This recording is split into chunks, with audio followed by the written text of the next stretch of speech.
The Monster Under the Shed.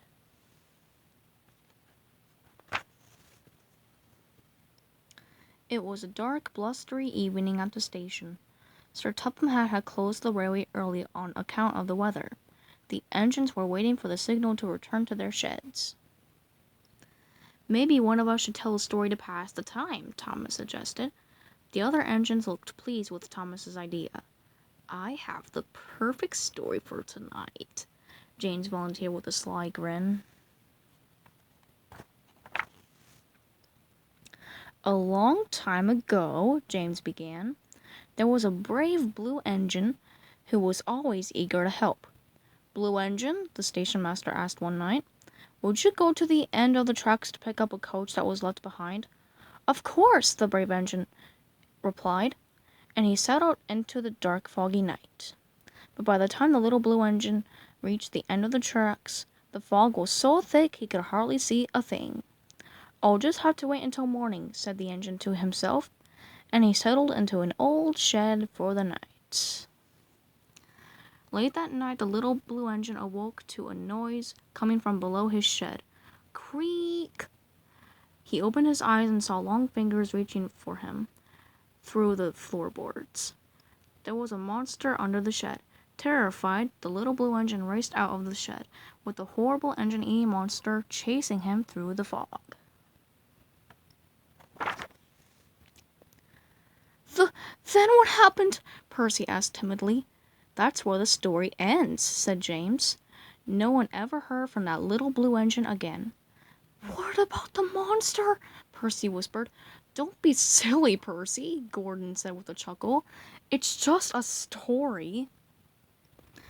"What if the story is true?" Percy asked Thomas on their way to the sheds. "What if the engine-eating monster is out there somewhere right now?" "Stop being such a scaredy cat, Percy," Thomas answered.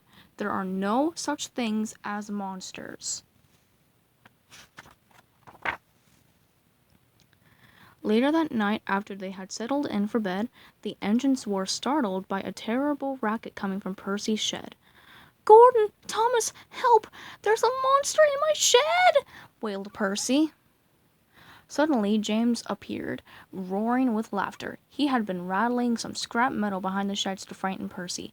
I'm a monster! I'm a monster!" James shouted. Percy was embarrassed for making such a fuss. "It's okay, Percy," said Henry. "Sometimes good imaginations think bad thoughts." Later that night, Thomas woke up with a fright. He heard strange noises. "Scratch, scratch!" "Stop it, James!" Thomas yelled, but James was sound asleep. "Scratch, scratch!" "If it's not James, then maybe I really do have a monster under my shed," thought Thomas, and he stayed awake all night just to be safe. Thomas was terribly tired when he met Percy at the docks the next morning. "Did you hear any other strange noises in your shed last night?" Thomas asked. "Not after James's silly prank," Percy replied. Now Thomas felt silly himself for staying awake all night.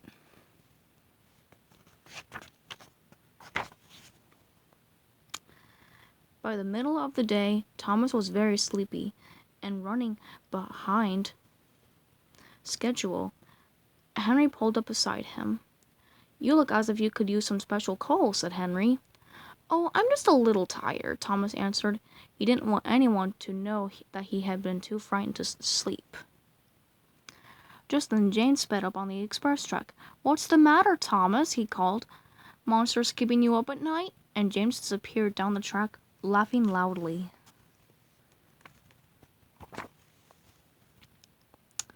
By the end of the day, Thomas barely had enough steam to make it back to the shed. The other engines were telling stories again, but Thomas went straight to bed. Sometime that night, Thomas woke up with a fright. Scratch, scratch, the noises were back, and they were definitely coming from under the shed. "Who's there?" Thomas whispered into the dark. "Creak, creak," came the answer. "Go away, monster! Get out!" Thomas ordered as he closed his eyes tight. Thump, thump, thump, thump. The noise was getting louder and closer. That will surely wake the other engines, Thomas said to himself. They'll save me from the monster. But the other engines didn't stir.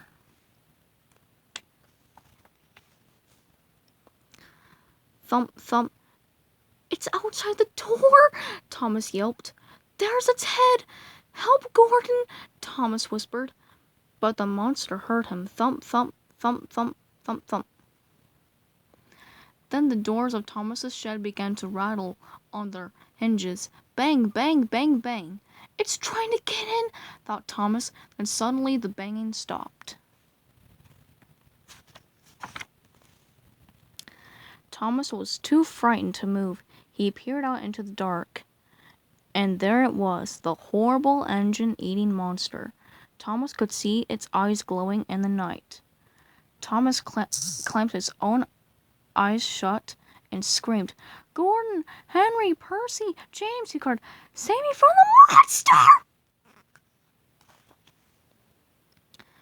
Thomas, Gordon said, laughing, open your eyes.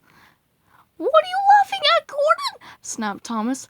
There's a monster right outside my shed! Not anymore, Gordon replied. Now the monster is inside your shed. Thomas opened one eye very slowly. A hedgehog! Thomas yelled in surprise. I was afraid of a tiny little hedgehog. Now the engines all laughed, and Thomas laughed with them. Percy has a good imagination, Thomas, but I think yours is even better, said Gordon with a little chuckle. I think you're right, agreed Thomas. It's the only thing in the world that could turn a tiny little hedgehog into a big, scary monster. The end. Dedicated to Chris Richardson. Peace.